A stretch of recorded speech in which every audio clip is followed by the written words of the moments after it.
municipal. Après avoir écouté Robert Kaiser qui nous donne procuration, et vous dire que Marie-Ange Andrieux arrivera avec un peu de retard.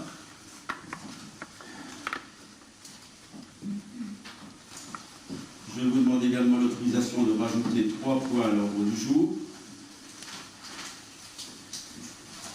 Le premier, schéma départemental de coopération intercommunale. Schéma départemental de coopération intercommunale. Deuxième point, coupe de bois de chauffage dans les forêts de Folbach-Zemin. Coupe de bois de chauffage dans les forêts de Folbach-Zemin.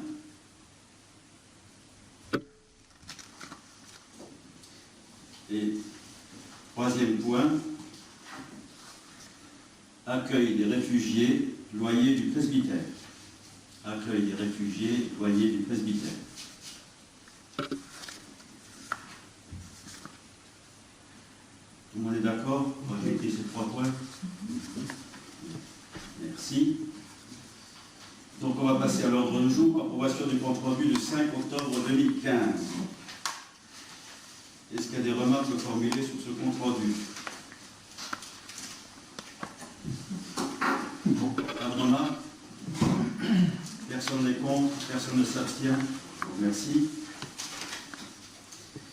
Donc quelques communications.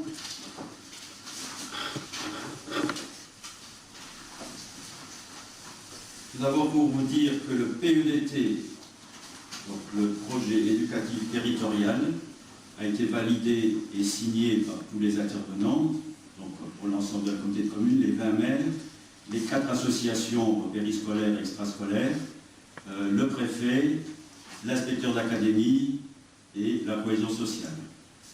Pourquoi le PEDT est important?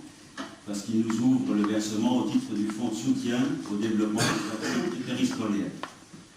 Il nous ouvre le versement au titre du fonds de soutien au développement des activités périscolaires. Vous savez que ce fonds est un fonds d'amorçage la première année, il a été pérennisé, et pour les communes uniquement qui ont signé et qui ont validé un PEDT.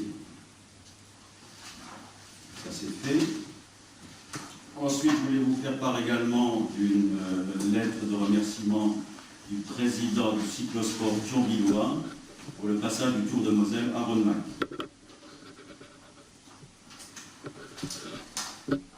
Opération brioche de l'amitié, montant de la collecte 752 €, montant des dépenses déduites 216 €, reste bénéfice net qui a été versé à la PUI à Thionville 536 €.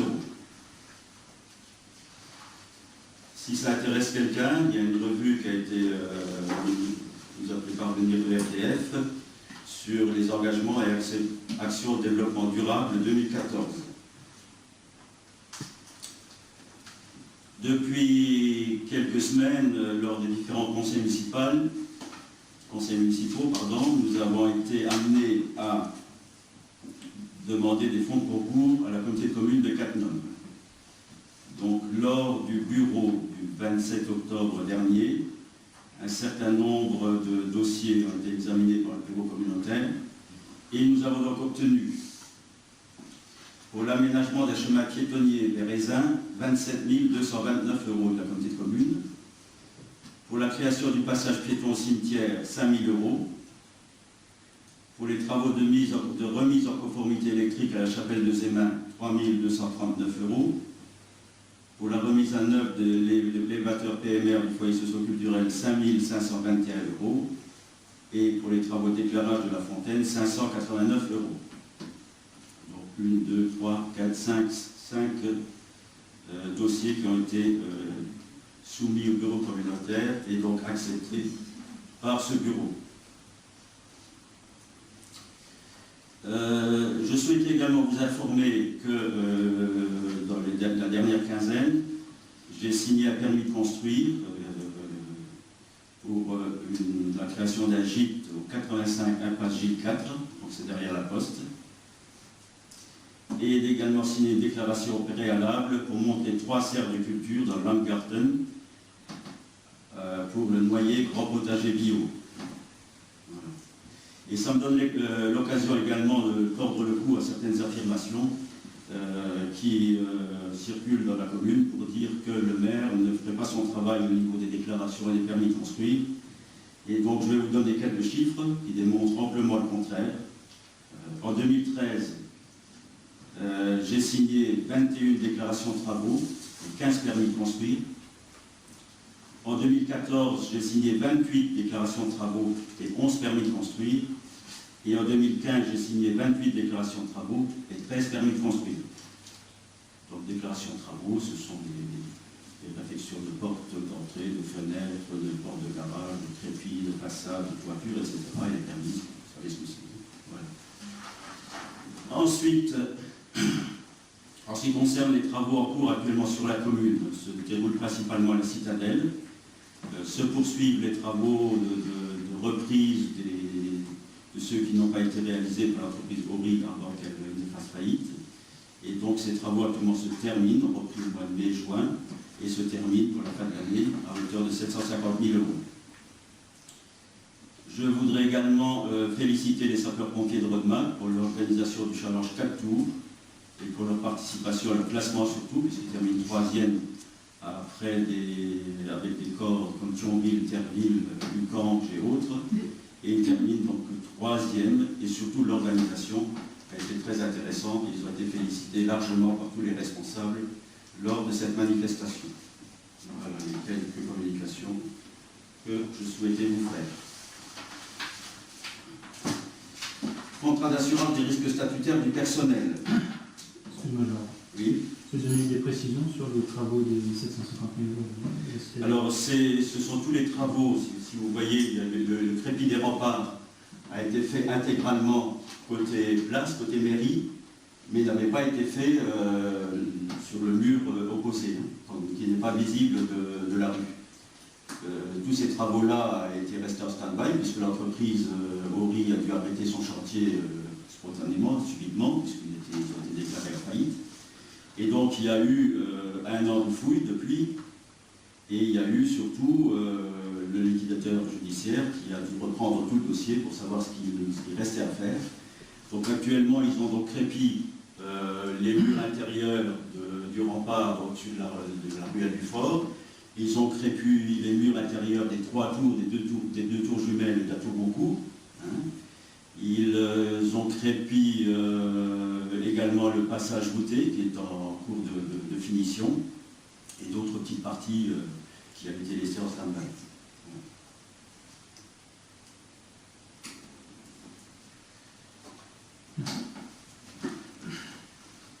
Alors, vous savez qu'on a un contrat d'assurance pour le personnel communal, et donc ce contrat arrive à échéance dans 1 an, le 31 décembre 2016, et le centre de gestion de la fonction publique territoriale de la Moselle nous demande l'autorisation de soumissionner à nouveau pour ce contrat pour l'ensemble des communes de la Moselle qui le souhaitent. Donc, notre contrat a été renouvelé le 1er janvier 2013, il arrive donc à échéance et cessera ses effets au 31 décembre 2016. Aussi, le centre de gestion de la Moselle vous propose de le remettre en concurrence en application de l'article 26 de la loi du 26 janvier 1984 et du Code des marchés publics. Une mise en concurrence des compagnies d'assurance sera réalisée au cours du premier semestre de l'année 2016 afin de conclure un nouveau contrat en capitalisation entrant en vigueur au 1er janvier 2017. Donc, si vous êtes d'accord, il nous demande de prendre la délibération suivante. Objet contrat d'assurance des risques statutaires du personnel, vu la loi numéro 84-53 du 26 janvier 1984 portant dispositions statutaires relatives à la fonction publique territoriale, notamment l'article 26, vu le décret du 14 mars 1986 pris pour l'application de l'article 26 de la loi du 26 janvier 1984 et relatif au contrat d'assurance souscrit par les centres de gestion pour le compte des collectivités locales et des établissements territoriaux. Le maire expose l'opportunité pour la collectivité de pouvoir souscrire un ou plusieurs contrats d'assurance statutaire garantissant une partie des frais laissés à sa charge en vertu de l'application des textes régissant le statut de ses agents. L'opportunité de confier au centre de gestion de la fonction publique territoriale de la Moselle le soin d'organiser une procédure de mise en concurrence.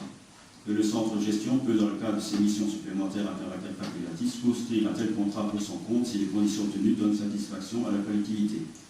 Cette mission supplémentaire à caractère facultatif fera l'objet d'une convention spécifique à signer avec le centre de gestion lors de l'adhésion au contrat. Cette mission facultative est l'objet d'une rémunération déterminée par le conseil d'administration du centre de gestion.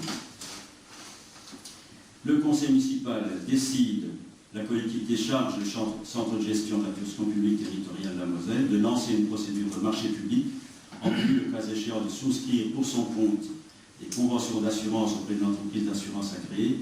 Cette démarche peut être entreprise par plusieurs collectivités locales intéressées. La convention devra couvrir tout ou partie des risques suivants: agent affilié à la CNRACL, décès, accident, maladie imputable au service, maladie ordinaire, longue maladie, maladie longue durée, maternité, paternité, adoption, temps partiel thérapeutique, disponibilité d'office, invalidité. Agent non affilié à la CNRACL, accident de travail, maladie professionnelle, maladie ordinaire, grave, maladie, maternité, paternité, adoption, reprise d'activité partielle pour motif thérapeutique. Elle devra prendre effet au 1er janvier 2017 pour une durée de 4 ans et être gérée sous le régime de la capitalisation. La décision éventuelle d'adhérer aux conventions proposées fera l'objet d'une délibération ultérieure. La collectivité autorise le maire à signer les conventions en résultat. Voilà. Donc c'est ce qu'on a déjà fait antérieurement. C'est un appel d'offres auprès des différentes compagnies d'assurance qui se fait en départemental, se fait individuellement commune par commune. Et bien sûr, avant de décider quoi que ce soit, vous sera exposé le résultat de cet appel d'offres. Des questions? Non? Qui est contre? Qui s'abstient? Je vous remercie. Chemin piétonnier au cimetière, décision modificative. Alors, nous avions prévu 10 000 € au budget primitif. Ensuite, ici au conseil municipal, nous avions légèrement modifié l'importance des travaux et validé un devis de 13 075 € hors taxe. Or, au final, le surcoût est de 300 € pour un travail qui n'avait pas été pris en compte, à savoir la mise à jour de la grille qui est au coin du cimetière côté route d'accès au gymnase pour 200 € et la réfection de béton pour 100 €. Donc 300 € en plus. Par contre, la pose de pavés vieillis dans la montée du cimetière, à l'intérieur du cimetière, n'a pas été facturée par l'entreprise. Ce qui porte le devis, le montant des travaux de 13 075 € hors taxe à 13 375 € hors taxe, donc 16 050 € TTC. Et comme nous n'avions prévu que 10 000 € au budget, il faut prévoir 6 050 € supplémentaires. Comme les budgets primitifs et supplémentaires sont votés, on peut le faire par décision modificative. Donc, il nous faut retirer 6 050 € du programme du compte 2315, programme 1309, remplissement des réseaux rue des Bergers, jardin principal à Folbach, et les virer sur le compte 2152, 1509, programme 1509, passage piéton cimetière. Donc le conseil municipal, après exposé du maire, décide de transférer la somme de 6 050 € du compte 2315, programme 1309, ERA, rue des Bergers, jardin principal, sur le compte 2152, 1509, passage piéton cimetière. Des questions? Non? Quelqu'un est contre? Quelqu'un s'abstient? Je vous remercie. Ensuite, restauration des orgues de l'église Saint-Nicolas. Petit A, attribution du marché. Petit B, demande de subvention. Alors,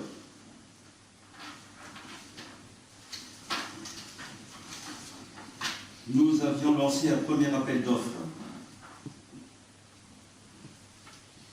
qui a occasionné une seule offre de l'entreprise Hubert Braille, 4 rue du Moulin, 68 780 Mortsviller.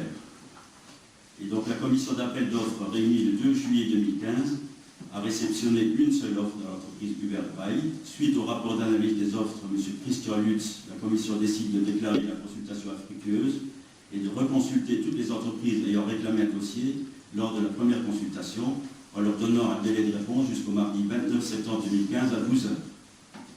Parce qu'un certain nombre ont répondu à M. Lutz qu'il n'avait pas eu le temps matériel de réaliser le dossier. Donc on leur a donné un peu plus de temps pour le réaliser. Donc, la commission réunie le 9 octobre 2015 a réceptionné 4 offres dans les délais requis. Les montants suivants ont pu être relevés à valeur hors taxe par ordre croissant.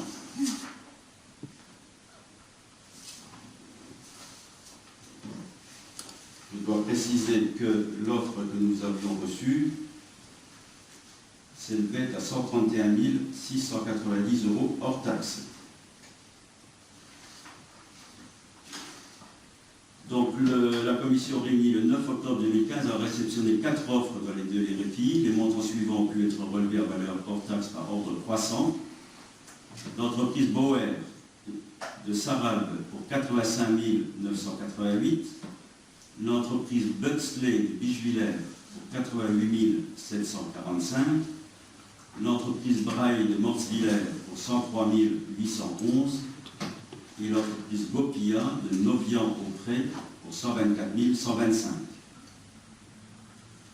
Donc, suite au procès-verbal détaillant le déroulement de la procédure d'appel d'offres et l'analyse des offres, qui a été établi par M. Christian Lutz dans le cadre de sa mission, il nous a certifié que l'entreprise Bauer, la moins-disante, était parfaitement en capacité de réaliser le travail sur le plan technique. Le délai qu'elle a mis dans son rapport est un peu plus long que les autres, que celle de Braille par exemple, le Brailler par exemple, mais la restauration de notre ordre, donc, qui est un ordre particulier par rapport à d'autres, c'est la raison pour laquelle il a été classé monument historique, l'entreprise Bauer est parfaitement compétente pour réaliser cette restauration.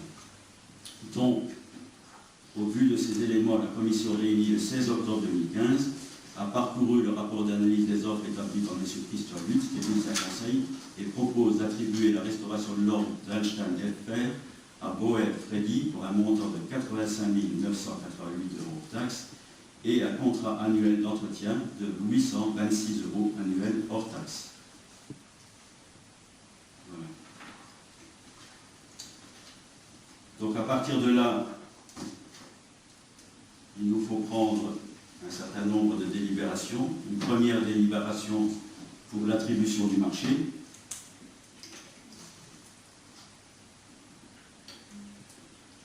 Attribution du marché, restauration de l'orgue de l'église Saint-Nicolas de Rodemack.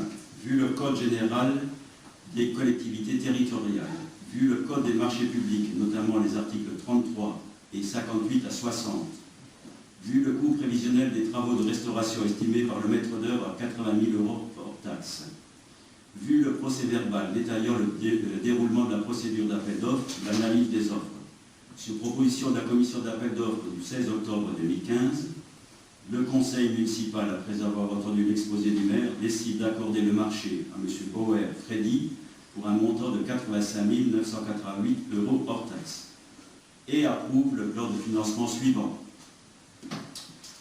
Montant prévisionnel de l'opération, 93 804 € hors taxe, dont 7 816 € pour les honoraires. C'est une précédente délibération qu'on avait déjà validée ici même. Donc le coût des travaux de restauration pour 85 988 plus 7 816 €. Donc le besoin de financement s'est établi à 93 804 €, honoraires compris.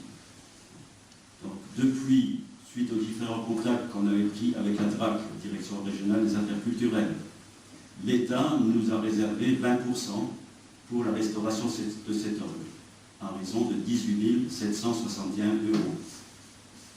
Dans la délibération suivante, je vous proposerai de demander une participation de la communauté de communes de 40%, à raison de 37 521 €, ce qui laisse pour les fonds libres communaux 37 522 €, puisque la part communale ne peut pas être inférieure à la part communautaire, c'est dans les règlements des fonds de concours communautaires.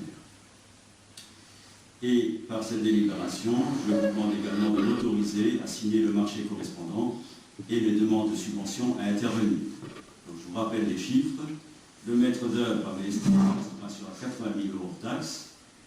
L'appel d'offres, le moins 10 ans, est à 85 988. Le plan de financement, montant prévisionnel de l'opération, s'établit à 93 820, dont 7 816 € pour les honoraires. Participation de l'État, DRAC, 18 761. Participation de la communauté de communes de 80 environ 37 521. Fonds libres communaux, 37 522. Et les contrats d'entretien? Alors le contrat d'entretien s'élève à 826 €. On va en parler dans la délibération suivante. Sa demande d'être confirmée. On refera la demande au conseil de fabrique, mais dans toutes les discussions qu'on a eues, le conseil de fabrique prendrait en charge le contrat annuel d'entretien. Sa demande à être confirmée. Donc la première délibération, est-ce que quelqu'un est contre? Est-ce que quelqu'un s'abstient? Je vous remercie. Ensuite, toujours restauration de l'ordre de l'église Saint-Nicole. Après avoir entendu les résultats de la consultation et l'analyse des offres pour les travaux de restauration de l'ordre d'Einstein-Erfer de l'église Saint-Nicolas Rodemack, classé monument historique, le conseil municipal, après en avoir délibéré, décide d'accepter la proposition de M. Freddy Bauer de Sarral pour un montant de 85 988 € et de solliciter les subventions suivantes. Direction régionale des affaires culturelles DRAC à hauteur de 20% du montant des travaux, plus honoraires.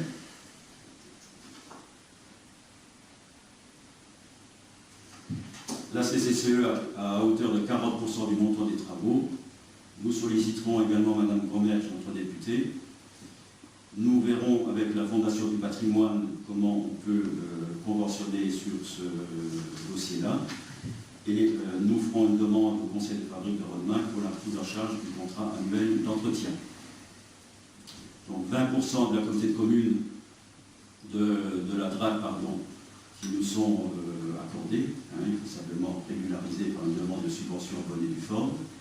Les 40% de la communauté de communes, nous les obtiendrons vu que nous avons un crédit ouvert de 161 000 € et que ce crédit a été entamé mais n'est pas soldé. Donc il y a la députée, on la sollicitera au travers de la réserve parlementaire, la Fondation du patrimoine et le conseil de fabrique de Rodemack.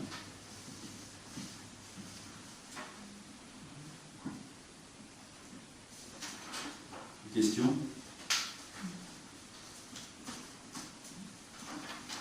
Qui s'abstient ou qui est contre ces deux délibérations?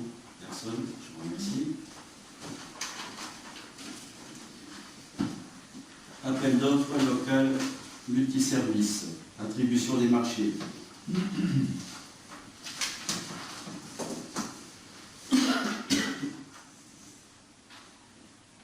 Alors, là, la commission d'appel d'offres s'est réunie le 16 octobre 2015 et a réceptionné 32 offres dans les délais requis pour les 9 lots concernés.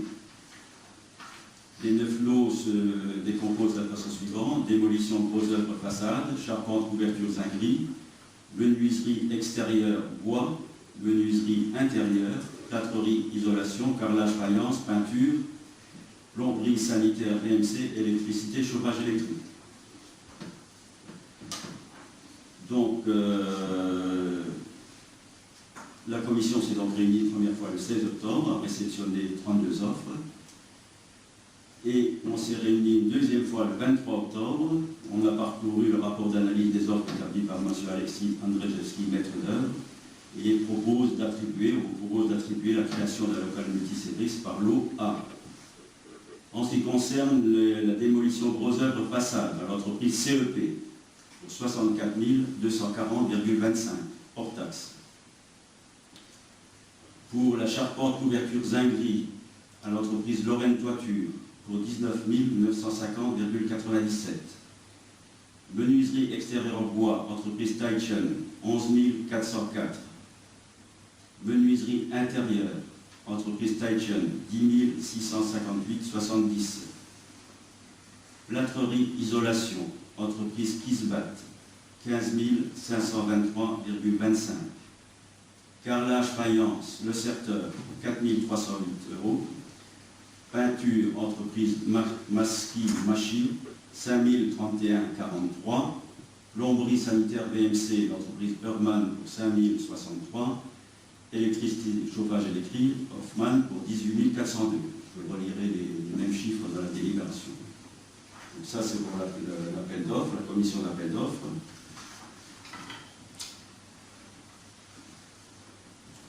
Alors, la délibération correspondante est la suivante.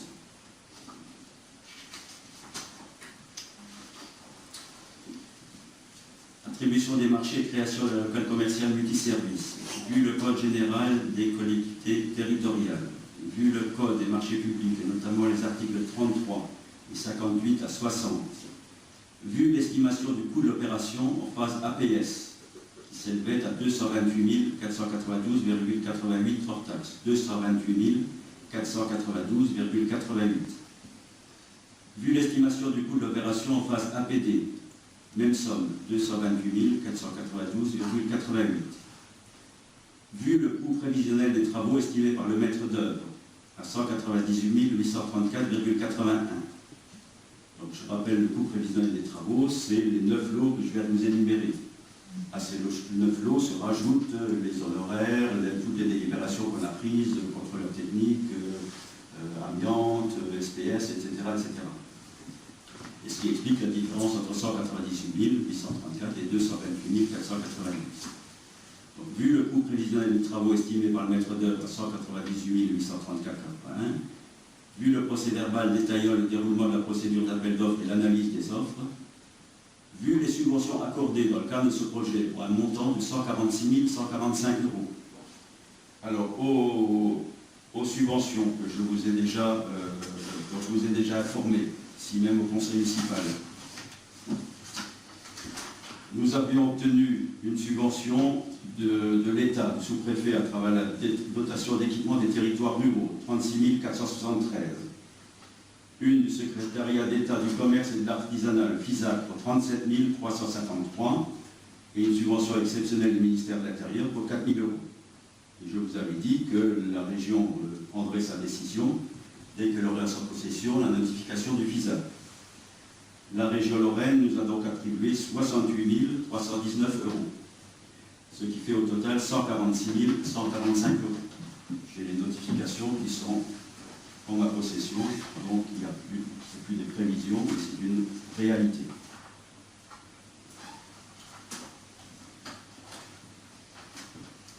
Donc, vu les subventions accordées dans le cadre de ce projet par un montant de 146 145 €, sur proposition de la commission d'appel d'offres du 23 octobre 2015, le conseil municipal, après avoir entendu l'exposé du maire, décide d'accorder les marchés suivants. Démolition gros œuvres, façade, à l'entreprise CEP, pour 64 240,25. La prévision était de l'estimation APD du maître d'œuvre était de 74 999,55. Charpente, couverture, zinguerie, Lorraine toiture, pour 19 950,97. L'estimation était de 33 716,85.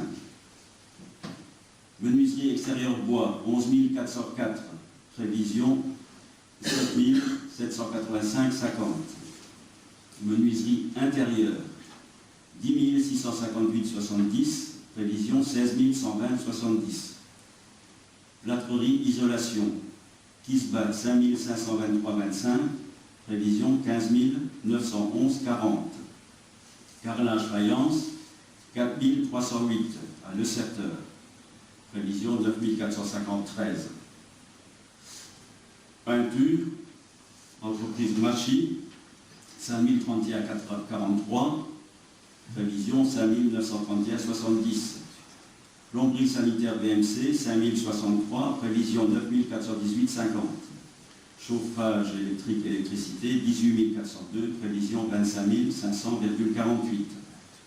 Les prévisions s'élevaient donc, comme ça figure dans la délibération, à 198 834,81 et les marchés, les propositions des entreprises retenues, le total des deux flots s'élève à 154 581,60.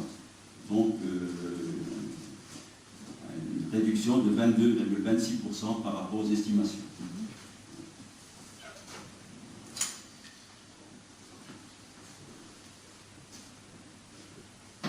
Donc le conseil municipal, après avoir entendu l'exposé du maire, décide d'accorder les marchés suivants, que je viens de vous dire, soit un montant global de travaux pour les lots concernés de 154 581,60 et autorise le maire à signer les marchés correspondants.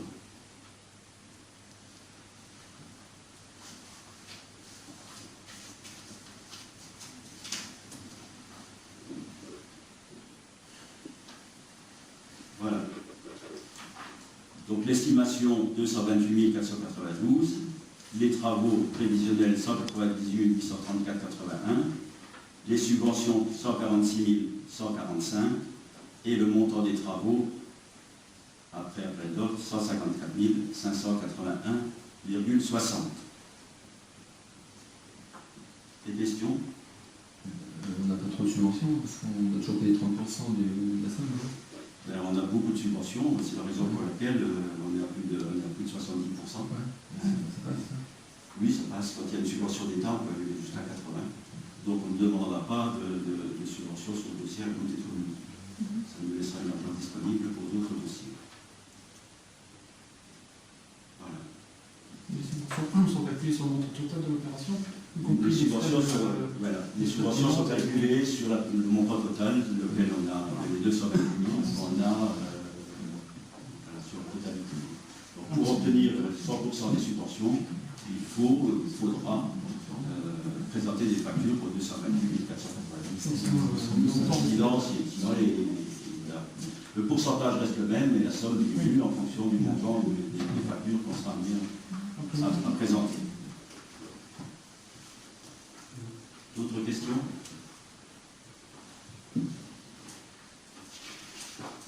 Vous êtes d'accord pour valider la délibération? D'accord, nous on y est opposés, puisqu'on l'avait déjà évoqué, et je vais le redire. J'ai entendu dire ces derniers jours qu'accord convivante avait été signé par la maison Stark. Vous pouvez peut-être nous conformer, monsieur le maire, parce que Je n'ai rien signé, je ne suis pas au courant. ça c'est le PFL, là, c'est pas vous qui signez, c'est le PFL, il me semble, non? C'est le PFL. C'est le PFL, donc quand je dis, vous me rappelez quand même qu'on a délégué le pacte financier à le PFL, Ah oui, je ne je jouais sais. pas sur les mots. Alors, moi, si vous le savez, ça serait peut-être bien qu'on en soit informé, mais toujours est-il que je pense encore une fois, même si il faut reconnaître que le dossier est bien subventionné, il n'y a rien à redire.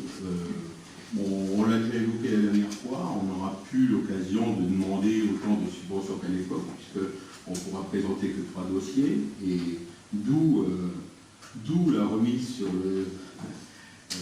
le plateau justement de ce dossier, puisque la maison Stark aujourd'hui, si effectivement un compromis a été signé, je trouve que c'est le plus mauvais choix qu'on fait, surtout que vu le bâtiment, vu la qualité du terrain, vu le produit fini qu'on aura, je trouve que c'est vraiment un très mauvais choix. Donc c'est pour ça que nous y sommes opposés. Et voilà, on va voter contre et on trouve que c'est bien dommage que vous ne vouliez pas revoir votre position parce que jusqu'à preuve du contraire, la seule option aujourd'hui correcte, ça aurait été peut-être à faire quelque chose avec, je l'ai déjà dit, avec la CCCE, mais un projet d'envergure sur la place la maison Stark, et certainement pas cette cabane qui sera humide, qui sera pourrie, qui sera moisie. Je connais bien le secteur, j'ai joué là enfant, et tout est archi-humide dans ce truc-là. Vous aurez de nouveau les mêmes problématiques que vous avez rencontrées avec la dernière de vos réalisations à 750 000. Donc je veux bien, vous avez la majorité, vous allez le voter très bien, mais enfin bon, c'est dommage pour Rodemack, comme ça a été dommage pour d'autres choix que vous avez fait, cette concaténation de cabane qu'on a fait année après année, au lieu de faire un jour un foyer correct, digne de Rodemack, parce que Rodemack est quand même une des communes les plus connues et fait partie, comme vous le dites si souvent, des plus beaux villages de France. Alors quelquefois j'ai un peu honte quand je vois là. Tous les autres villages ont des salles magnifiques à l'extérieur, ils peuvent se permettre de recevoir, d'avoir des locaux adaptés, et nous on est là avec notre concaténation de petites baraques à ascenseur. Une fois on monte, une fois on descend. Alors bien sûr on fait des contrats de maintenance, des choses comme ça, mais je trouve vraiment lamentable de continuer et de persister à vouloir tout garder au centre du village. Et là, avec votre énième dossier, je trouve que c'est encore, ça va être le plus affligeant. Voilà, c'est notre avis. Deux voix contre. Ouais. Tout le monde vote pour, les autres? Il a bien dit qu'il n'est pas au courant. Alors, acceptation d'un chèque. Donc, comme vous le savez, on a changé notre contrat de l'école Jean-Marie Pelt, l'école primaire Jean-Marie Pelt, au niveau du chauffage, puisque nous sommes passés, suite à un appel d'offres donc de Gaz de France à EDF. Et les estimations depuis le début de l'année devaient être surévaluées, puisque la consommation est nettement inférieure aux prévisions, et suite au relevé réel de septembre, puisque le reste de l'année c'est des estimations, EDF nous rembourse 1 934,70 €. Donc je vous demande l'autorisation d'encaisser ce chèque. On est d'accord? Oui. Merci. Alors, droit de place. Donc j'ai été sollicité par un courrier qui émane de M. Cédric Glénier, de l'atelier du Gourmet. Je pense que l'adresse s'appelle Merange-les-Mines, c'est ça, Olivier? Donc il travaille avec M. Mazzolini, donc j'ai pas retenu le prénom. Voilà, c'est ça. Parce que Olivier, j'appelle Olivier parce qu'il m'en avait déjà parlé il y a quelques mois, il m'a envoyé un mail à ce sujet, et je n'avais pas eu de demande officielle. Alors, c'est un courrier daté du 16 octobre 2015. Monsieur le maire, par ce présent courrier, faisant suite à notre entrevue du 9 octobre, je vous sollicite afin d'obtenir votre autorisation pour installer notre food truck à raison d'une fois par semaine sur le parking de Mondorf à Romain. Le jour souhaité serait le vendredi. Les heures d'ouverture de notre food truck sont de 18h à 21h. Nous occuperions donc le parking de 17h à 22h. Nous sommes complètement autonomes et poursuivons un groupe électrogène. On attend de votre retour. Donc c'est le camion qui était basé à Cattenom sur le parking du gymnase et qui également un jour de la semaine, je ne sais plus lequel, à Mondorf. Donc il prépare du casse-croûte, mais c'est du chaud. Hein. Voilà. Donc si ça intéresse quelqu'un, j'ai la carte ici. Donc c'est une offre complémentaire donc, de Pizzaiolo, qui vient le mercredi et le vendredi. Et donc et le samedi, oui, et le samedi, puisque là la demande est pour le vendredi. Donc je vous propose la délibération suivante. Vu le courrier daté du 16 octobre 2015 émanant de M. Cédric Glénier, afin d'obtenir l'autorisation d'y installer un food truck sur le parking route de Mondorf les vendredis soirs de 18h à 21h, le conseil municipal, après en avoir délibéré, décide d'accorder cette autorisation et fixe le droit de place à 80 € par trimestre à compter du 13 novembre 2015. Donc 80 €, c'est la même chose que pour les pizzas de l'euro. Il n'y a pas de raison de faire de différence. Est-ce que quelqu'un veut intervenir sur ce sujet? Non. On est d'accord? Pas de voix contre? Pas d'abstention? Merci. Alors, ensuite, place Monseigneur Pelt, acquisition de parcelles.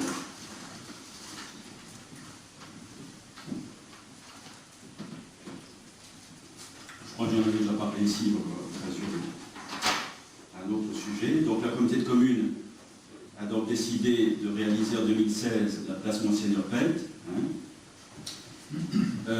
Sur cette place, il y a deux petites endroits qui font partie de la place, mais dont la commune n'est pas propriétaire. Je ne sais pas si tout le monde voit, sinon vous le levez. Donc ici, tous ces bâtiments-là, ce sont les bâtiments Vinquel. Voilà. ici, c'est le terrain de Belfranger. Alors ici, il y a 23 mètres carrés qui font partie de cette propriété et qui sont actuellement inclus dans la place. Hein. Il n'y a pas de bâtiment. Et ici, il y a un mur de clôture qui va tout droit. Et également, là, il y a 15,5 mètres carrés qui sont dans la place et dont la commune n'est pas propriétaire. Donc il nous faut, comme l'exige la communauté de communes, régulariser toutes les emprises foncières avant le démarrage des travaux. Ça, c'est l'histoire du fumier. Ça, c'est pas l'usure du fumier. Le fumier, il est à peu près comme ça. Et le fumier, il est au 3 quarts, au 4/5e sur le domaine public communal. Il n'y a qu'un petit coin ici du fumier qui est sur la propriété privée vacante, sur cette petite parcelle. Voilà.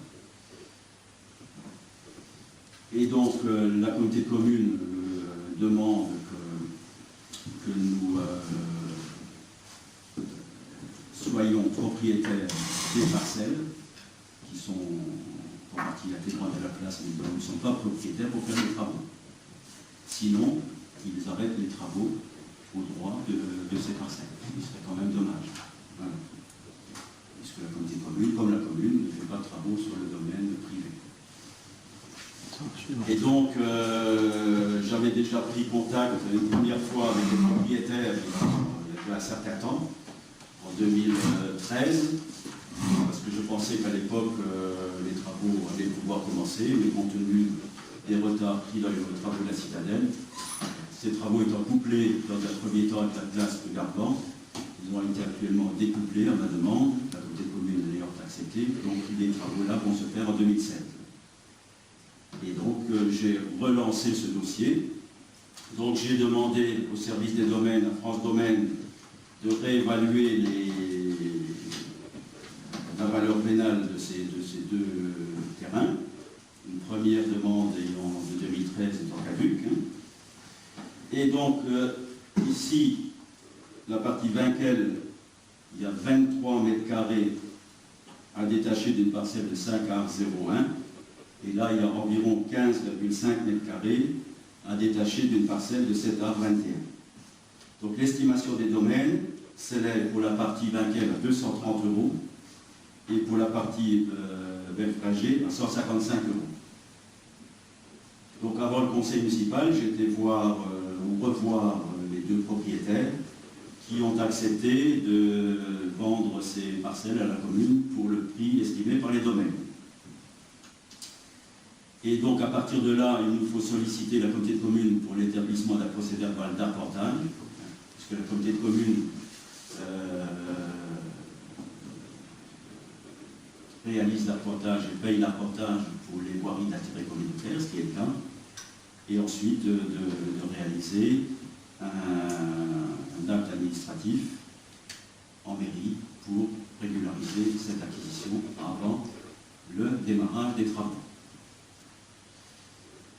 Donc la délibération qui vous est proposée suite à l'accord de la communauté de communes de réaliser les travaux d'aménagement de la place Monseigneur Pelt à l'été 2016, le maire a pris contact avec les riverains, Mme Marie-Thérèse Vinquel et héritier, et Mme Carmen Belfrager, propriétaire d'une parcelle section 2, parcelle 07, pour une contenance de 5 ar 01, dont 23 mètres carrés environ sont à détacher, et section 2, parcelle 08, pour une contenance de 7 ar 20, donc 15,5 mètres carrés environ sont à détacher, car faisant partie de la place.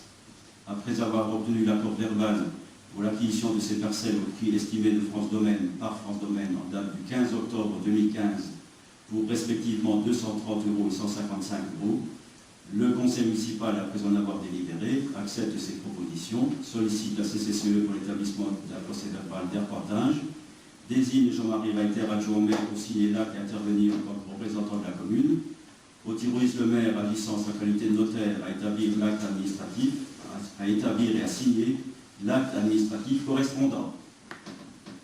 Y a-t-il des questions?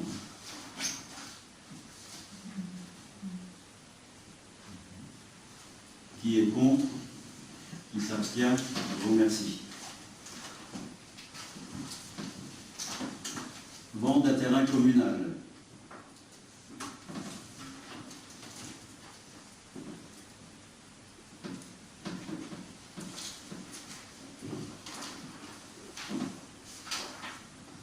suite au conseil municipal du 7 octobre, du 7 septembre 2015,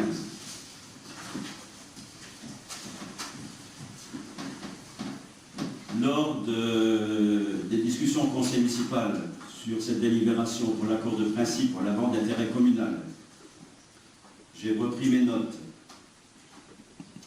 ce qui a été dit au conseil municipal ce soir-là. Au niveau du prix, j'ai noté prendre comme base les dernières ventes réalisées à Rodman, à savoir la vente Arcan et la vente Mutel, plus un terrain à Fixem. Pour l'estimation du terrain, le prix du terrain, il nous faut tenir compte de la situation du terrain. Quelqu'un a dit que le terrain était en bord de route, ce qui est vrai, et que le terrain était attenant à la propriété de M. Petit. La somme de 5 000 € a été citée. Je l'ai encadrée sur mes notes. Et à la fin des discussions, qui étaient fort... ça a discuté dans tous les coins, j'ai posé 2 questions. Est-ce qu'il y a un accord de principe favorable à la vente? La réponse a été oui. Personne n'a dit autre chose. À la question, vendons-nous ce terrain à M. Petit et à lui seul, en tant que voisin? La réponse a été oui. Non, désolé. La réponse a été oui. On n'aurait jamais accepté, Non. puisque Alors, en fait, vous n'avez pas écouté. vous évoquez les 5 000 €. Vous évoquez les 5 000 €, bizarrement, j'ai relu le compte rendu. Dans le compte rendu que vous avez fait, vous ne faites même pas référence aux 500 €, tellement vous vouliez ne pas communiquer dessus, parce que vous auriez dû le mettre dans le compte rendu. Les 5 000 € n'ont pas été mentionnés. Ce que vous avez appelé la dernière fois... On a évoqué plein de chiffres. Il faut écouter le conseil jusqu'au bout. Il ne faut pas discuter avec vos voisines ou regarder dans la salle. C'est noté. Donc c'est noté. À partir de là, on continue. Vous avez même avancé 10 à 15 000 €. Non, je l'ai dit, c'était le prix de ce qui a été vendu à Fixem. On a dit ici, Le prix de ce qui a été vendu à Fixem, ça n'a pas été vendu. Le prix de Fixem, c'est 9 500 €. Voilà. Donc c'était pas le même montant, donc ça a été mentionné, je pense. Donc, je continue. Donc, je me suis renseigné sur les prix des terrains Arcan et Mutel. Hein? La moyenne des 2 terrains qui ont été vendus est de 700 € de l'art. Ce ne sont pas les chiffres qui ont été cités. D'autre part, dans la délibération que je vais vous proposer, donc on tient compte des terrains qui ont été vendus à M. Arcan et à M. Mutel, des 5 000 € qui ont été cités, je les ai notés et je les ai encadrés, et du courrier de M. Petit, il m'a fait parvenir après le conseil municipal, le compte rendu du conseil municipal. Alors, le courrier de M. Petit.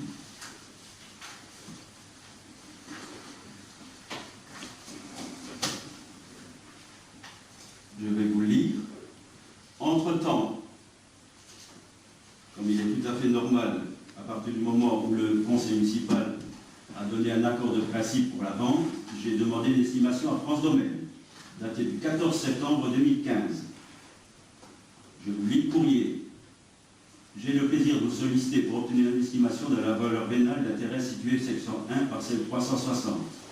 Ce terrain, à l'origine, faisait 5,99 h, acheté par la commune en 2002 pour réaliser un chemin piétonnier prolongeant le chemin existant dans le lotissement attenant. Ce terrain d'une surface de 4,90 environ restant, non constructible, est sollicité par M. Alain Petit, résident dans le lotissement attenant, parcelle 217, pour créer un verger. Il s'agit actuellement d'un terrain planté de 5 arbres, dont un noyer, un pommier, un poirier. Photo jointe. Les photos, le terrain de M. Petit, etc., etc. Et l'estimation de France Domaine est la suivante. Par lettre citée en référence, vous avez demandé mon avis sur la valeur vénale bien désignée ci-après. section 1, parcelle 360, pour une contenance de 4 ans 90. Nature du bien, parcelle plantée de fruitiers en zone N plantée du PLU. J'ai l'honneur de vous faire connaître, compte tenu des données les plus récentes du marché immobilier local, la valeur réelle de ce bien s'établit à 2 600 €.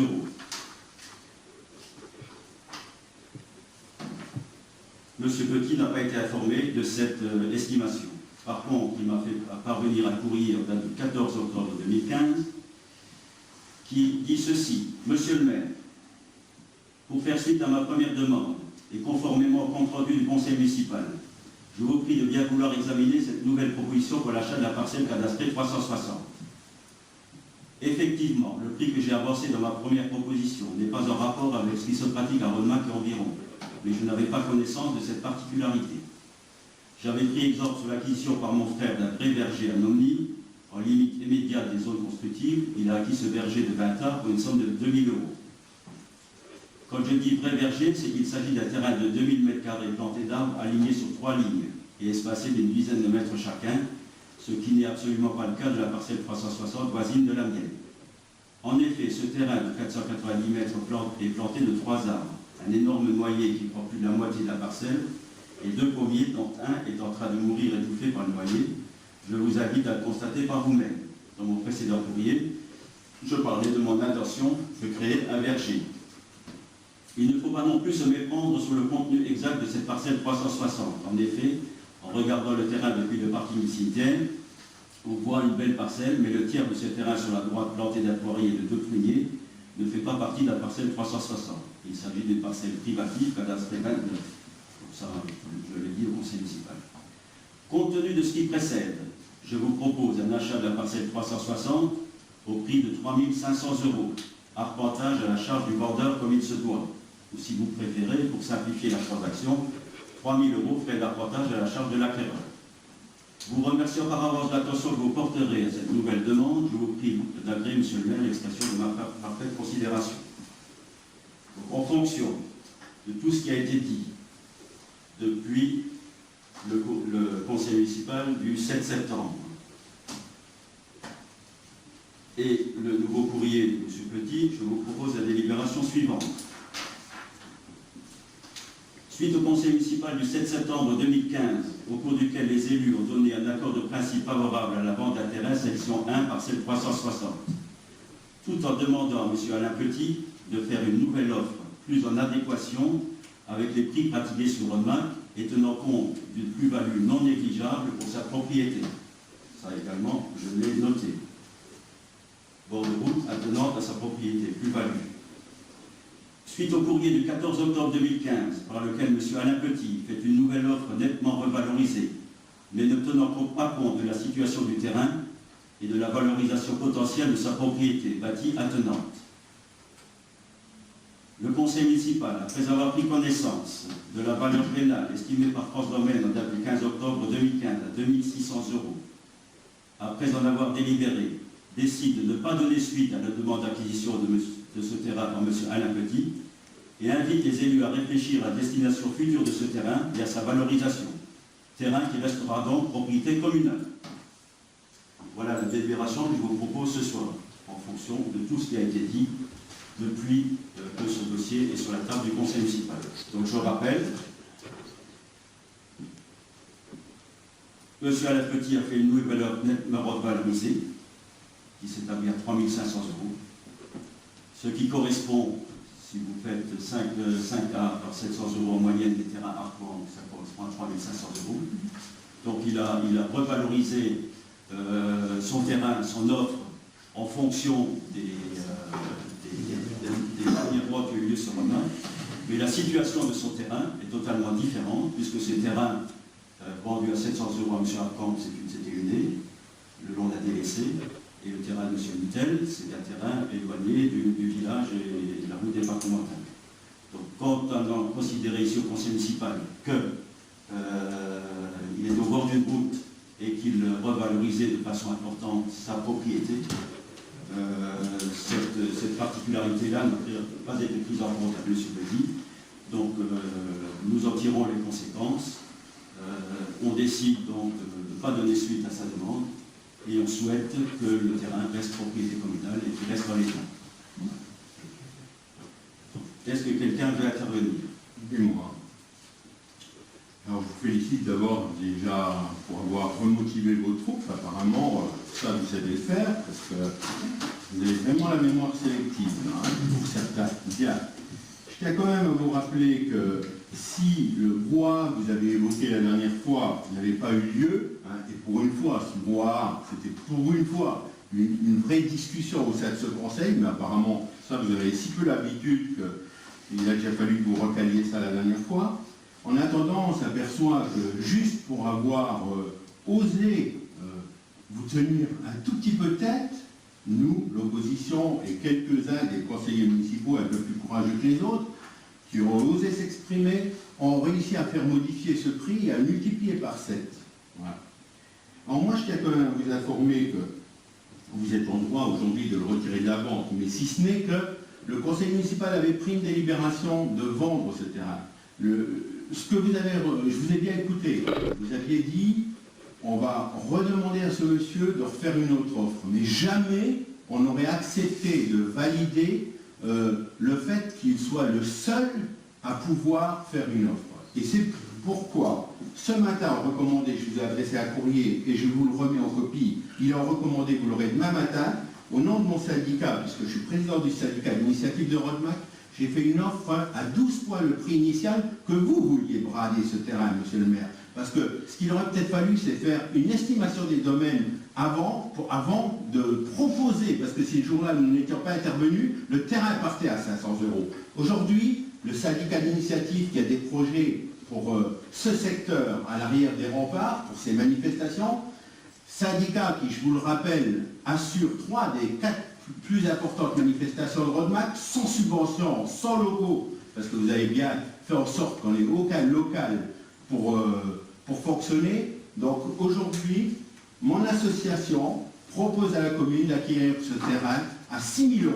Et l'offre, vous l'aurez demain matin, puisque j'en fais part ce soir au conseil municipal. Alors vous êtes en droit de voter contre ce soir, et comme un seul homme, je ne serais pas surpris que vous le fassiez, puisque motivé comme il vous a motivé, il faudrait peut-être un jour que vous repreniez un peu en main, messieurs, dames, parce que franchement, toujours baisser la tête, et quelquefois j'ai honte pour vous.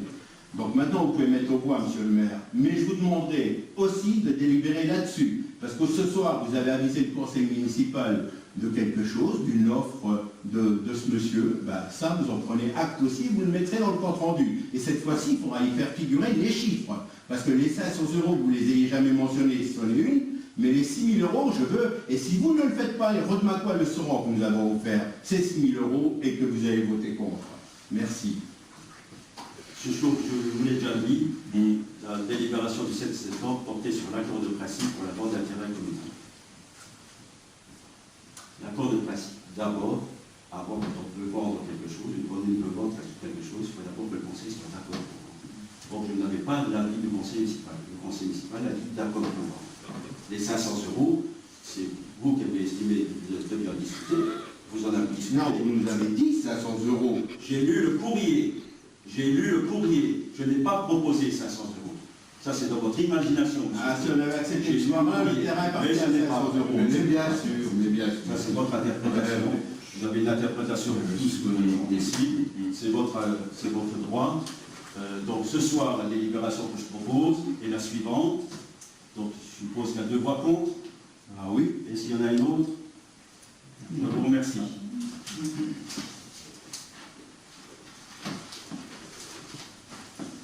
On continue. Candidature au poste d'ouvrier communal. Donc j'ai été destinataire d'un courrier de M. Jean-Pierre Franz, 9 rue de la Fontaine à Alain, tout dans Thionville. Objet, candidature au poste d'ouvrier communal. Monsieur le maire, arrivant au terme de mon contrat au sein de l'association des Amis des Vieilles Pierres pour la sauvegarde de Rodemack, en tant que valorisateur du patrimoine, le 30 novembre 2015, je vous soumets ma candidature pour le poste d'ouvrier communal. Lors de mon activité au sein de cette association, j'ai acquis des compétences dans différentes activités. Entretien du jardin médiéval, du jardin feuille, maçonnerie, organisation des manifestations qui pourront me servir à exécuter les tâches journalières au sein de votre commune.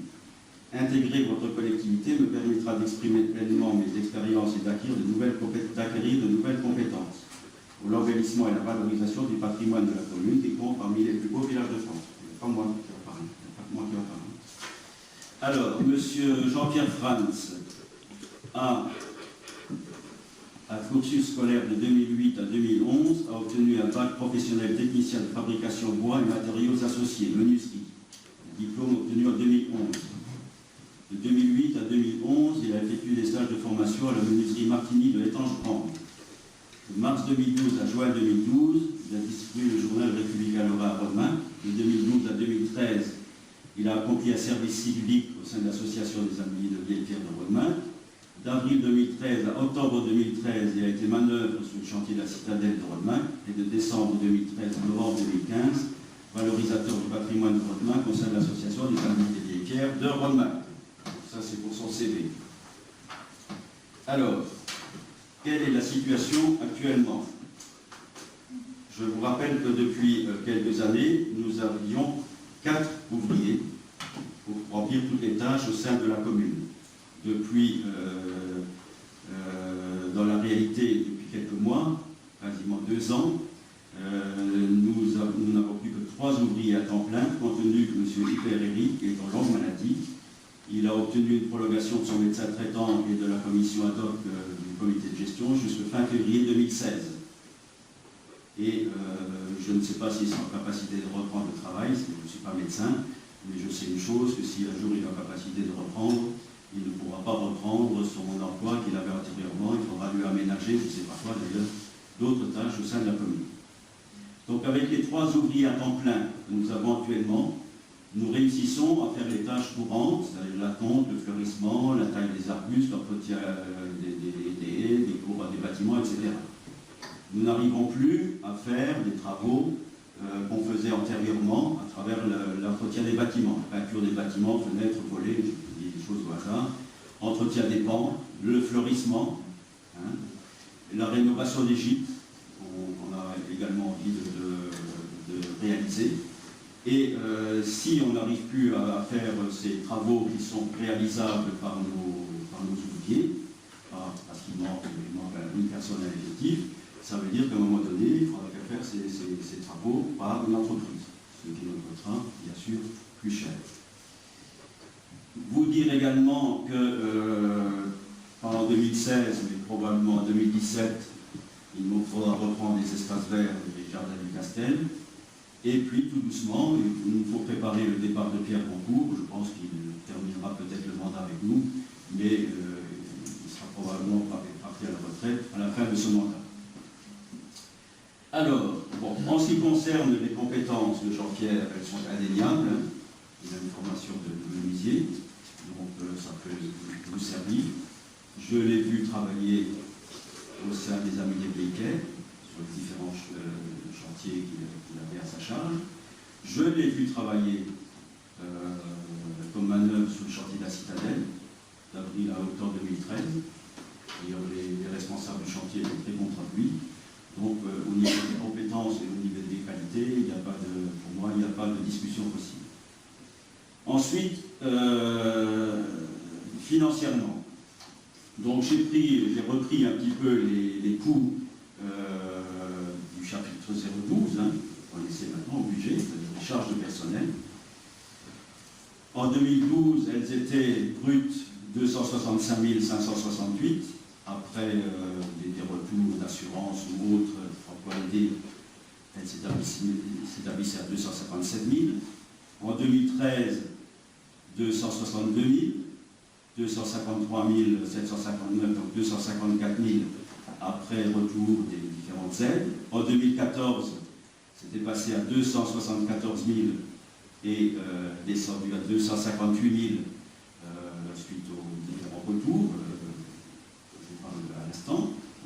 Et en 2015, nous sommes passés, je fais une projection des dépenses réelles à fin octobre, et j'ai rajouté bien sûr les mois de novembre et de décembre. Au mois 2015, nous arriverons brut à 243 000 et net à 229 000, 230 000. Voilà. Bon, c'est facilement explicable pour la bonne et simple raison qu'il y a deux personnels, Franck et Philippe, qui ont quitté la commune et qui ont été remplacés par des personnes sur le salaire est moins, puisque David c'est un emploi aidé. Donc forcément, le coût du personnel a nettement diminué. Ce qui veut dire que la différence entre 2014 et 2015, les 3 000 euros nous payent largement un nouvel emploi. Donc, financièrement, on devrait pouvoir maintenir donc, la masse budgétaire pour le personnel tout en embauchant cette personne. Vous dire également que le salaire, même à mi-temps, des récupère, vous est remboursé par l'assurance, on l'a vu la première délibération, quasiment en totalité. Et donc de ce point de vue-là, on n'a pas de frais. L'emploi aidé de David, il est en cours, il y a la possibilité de renouveler encore un an. Donc ça, je ne l'ai pas compté, c'est quand même 5 000 euros par an qui nous est remboursé par l'État. Et donc, aussi bien au niveau des compétences, aussi bien au niveau des besoins pour la commune, et du coût de cet emploi, le budget communal devrait pouvoir y subvenir. Voilà. Puisque, avec cet emploi, globalement, on ne devrait pas dépasser en 2016 le coût des années antérieures, 2012, 2013, 2014. Dans son cas, il n'y a pas de possibilité d'emploi aidé. Non, il n'y a plus de possibilité d'emploi aidé. Il a déjà eu pour avoir un emploi aidé, il faut être au chômage pendant X mois. Et il a eu déjà un contrat aidé, le service civique c'est un emploi aidé aussi.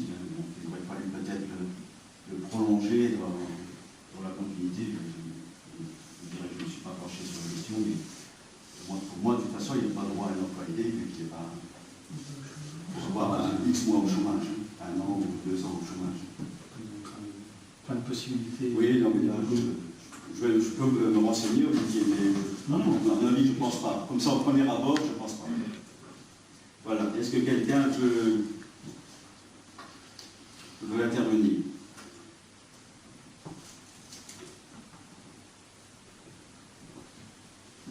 C'est une bonne nouvelle. Donc, je pense, oui.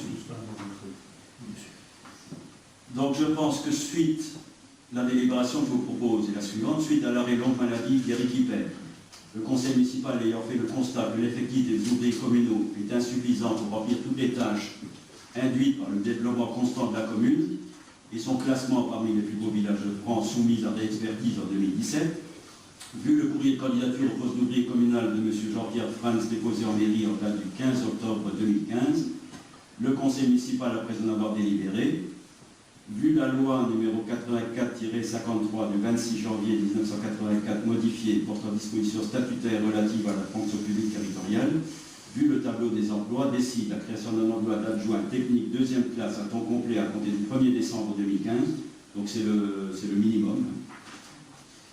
Monsieur Jean-Pierre Franz est nommé stagiaire pendant 1 an et sera classé au premier échelon et percevra la rémunération afférente à l'indice brut 340, indice majoré 321. Le conseil municipal décide de modifier ainsi le tableau des emplois et décide d'inscrire au budget le crédit correspondant. Et les indices, ça correspond à quel salaire? Le salaire minimum de la fonction publique territoriale, il n'y a pas en dessous. Donc c'est un salaire net de 1 227,70 €. Il est stagiaire pendant 1 an. Et il devra, pendant sa période de stage, suivre une formation de 5 jours. De 5 jours auprès du CNFPT. Voilà. Et bien sûr, l'arrêté que je serai amené à prendre à la suite de cette délibération, la possibilité de nous mettre fin au stage dans la première année si vous ne donnez pas satisfaction. Ça, je pense qu'on n'a pas trop de soucis à se mettre. D'autres questions? Non? On est d'accord? Oui. Tout le monde est d'accord? Pas d'opposition, pas d'abstention? Alors, schéma départemental de coopération intercommunale. Donc je ne vais pas rentrer dans les détails, pour la bonne et simple raison qu'actuellement dans la presse, il en est question quasiment tous les jours. De quoi il s'agit? Suite aux différentes lois qui ont été votées au cours des dernières années, et particulièrement la loi NOTRe, qui a été votée là, pendant les vacances, les communautés de communes qui font moins de 15 000 habitants doivent être regroupées obligatoirement avec une autre communauté de communes. Donc dans notre secteur du Nord-Mosellan, seule la communauté de Sierck devait être regroupée de par la loi. Et donc la proposition du préfet, c'est de regrouper la CC3F pour Sierck avec Gouzonville pour être cohérent avec les cantons qui ont été créés lors des dernières élections départementales. Nous avions, au sein de la communauté de communes,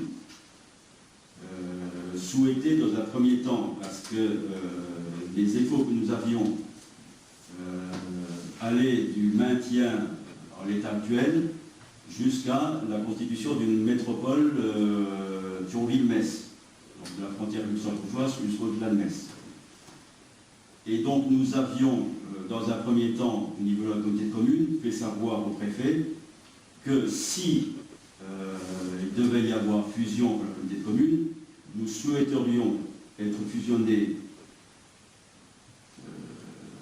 de préférence avec une communauté de communes rurale, soit avec Sierck, mais plutôt avec Metz-Service. La communauté de communes de Metz-Service. Pourquoi? Parce qu'au cours des dernières années, depuis le projet de fusion il y a 5 ans, où déjà il avait été question de fusionner, non pas avec l'Arc Mosellan de Metz-Service, mais avec Sierck, une proposition, c'était la proposition du préfet à l'époque. Cette proposition, le préfet l'avait abandonnée au motif que les collectivités, les communautés de communes, les communautés d'agglomération du Nord-Mosellan s'étaient regroupées au sein du G6.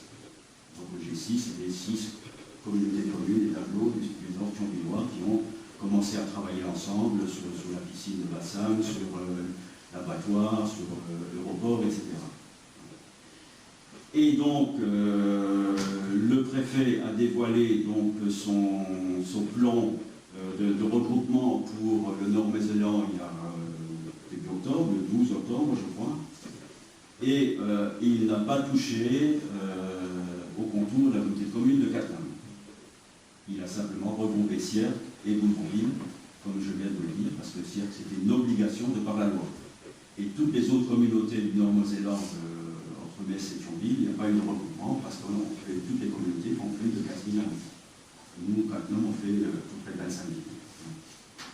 Et donc, quand on a eu quelques jours avant que le préfet ne prenne sa décision, le président de la communauté de communes, M. Michel Paquet, avait été reçu par le sous-préfet, comme les autres présidents de la communauté, pour connaître ses intentions et ses propositions. Donc nous étions réunis un certain nombre de maires, les 20 maires de la communauté, préalablement à cette réunion chez le sous-préfet, pour dire que nous demandions l'application intégrale de la loi, à savoir le non-regroupement, puisque la loi nous permettait de rester en l'état.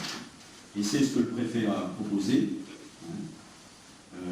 Et donc nous étions, au sein de la communauté de communes de Cattenom, nous étions très contents, puisque ça nous permet de poursuivre et de terminer certains gros dossiers en cours depuis un certain nombre d'années, à savoir l'enfouissement des réseaux, qui devrait être terminé fin 2016, mi-2017, les voiries, etc., 2020-2022, et ça nous laissait, encore une fois, 5 ans devant nous pour terminer tous ces gros travaux. Ce qui a également modifié notre décision à la communauté de communes, c'est que lors de ces 4 ou 5 dernières années, à 2, sinon à 3 reprises, nous, communauté de communes de Cattenom, nous avions sollicité la communauté de communes de Sierck pour essayer de travailler avec cette communauté. Au moins, pour dire si dans 5 ans ou en 2016, le préfet décide de nous associer à la communauté de communes de Sierck, au moins qu'on ait pris l'habitude de travailler ensemble. Or, la communauté de communes de Sierre, à chaque fois, à nos propositions, a opposé une faible non-recevoir. Nous ne voulons pas travailler avec eux. Aujourd'hui, ils veulent bien notre argent, ils ne veulent pas travailler avec nous. Dernièrement, lorsque l'État a décidé de supprimer, d'arrêter l'instruction des permis de construire au 1er juillet dernier, les communes de la communauté de Sierre et les communes de l'Arc-Mosellan ont dû prendre une décision pour désigner une communauté pour instruire leur permis de construire, puisqu'ils ne pouvaient plus le faire, et c'est pour l'État qui les instruisait. Alors nous, maintenant, on a transféré la commune depuis un certain nombre d'années. Et à ce moment-là, la communauté de Sierre, qui aujourd'hui veut s'associer avec nous, a été plutôt vers la Lothion-Ville. Et la majorité des communes de mes services ont accepté donc de venir à Cattenom. Voilà. C'est pour toutes ces raisons-là que je viens de vous résumer très rapidement que nous avons délibéré à la petite commune le 27 octobre dernier et que je vous propose ce soir d'émettre un avis favorable au schéma départemental proposé par le préfet et validé en conseil communautaire le 27 octobre dernier. Et je vais vous lire la délibération. Troisième volet de la réforme territoriale, après la loi de modernisation de l'action publique territoriale et d'affirmation des métropoles MAPTAM, la loi portant nouvelle organisation territoriale de la République, la loi NOTRe, a été promulguée le 7 août 2015. La loi consacre la montée en puissance des intercommunalités en réaffirmant le principe de couverture intégrale du territoire national par les EPCI à fiscalité propre. Communauté de communes, agglomération urbaine ou encore métropole. Néanmoins, ces intercommunalités de taille différente ont aujourd'hui des moyens trop faibles pour porter des projets d'envergure. La réforme amplifie le processus d'intégration des communes pour faire changer les intercommunalités d'échelle. Ainsi, la loi NOTRe prévoit le relèvement du seuil d'intercommunalité de 5 000 à 15 000 habitants, permettant ainsi d'avoir davantage de capacité à agir au niveau des bassins de vie d'aujourd'hui, plus étendus que ceux d'hier. Il s'accompagne d'un mouvement de renforcement des compétences d'intercommunalité, donc tourisme, aire d'accueil des gens du voyage, maison de services publics, déchets, assainissement, eau. Donc là également, nous serons amenés à délibérer sur ces dossiers qui nous concernent, principalement, non pas les déchets, l'assainissement, puisque ça figure déjà comme compétence communautaire, mais au niveau de l'eau, la compétence eau devra être transférée à la petite commune après la loi NOTRe avant le 1er janvier 2020. Donc il s'accompagne d'un mouvement de renforcement des compétences d'intercommunalité qui permettra la diminution du nombre de syndicats intercommunaux et générera des économies de gestion dans les services utilisés au quotidien par nos concitoyens comme l'eau, les déchets ou les transports. La loi NOTRe, à l'instar de la loi du 16 décembre 2010 de réforme des collectivités territoriales, consacre l'existence du nouveau schéma départemental de coopération intercommunale en lui assignant pour finalité l'établissement d'une couverture intercommunale intégrale du territoire, la rationalisation du périmètre des EPCI à fiscalité propre existants par la suppression des enclaves et des discontinuités territoriales et la simplification de l'organisation opérationnelle de l'intercommunalité par la réduction du nombre de syndicats de communes et de syndicats mixtes. C'est dans cet esprit et ce cadre réglementaire que le schéma départemental de coopération intercommunale du département de la Moselle a été élaboré.